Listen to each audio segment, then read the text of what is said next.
Alam mo kung gusto mong yumaman, dapat talaga madamot ka eh. Alam mo yun, dapat wag kang bigay ng bigay.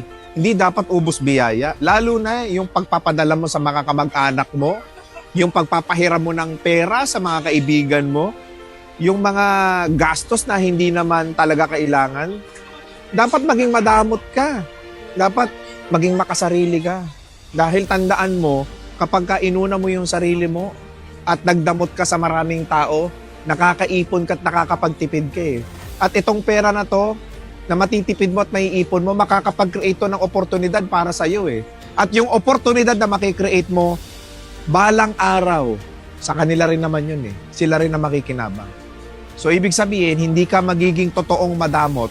Ang ginagawa mo lang, nagdadamot ka, nagtitiis ka sa ngayon dahil parte ito ng sakripisyo mo sa buhay na balang araw, buong pamilya mo naman ang makikinabang.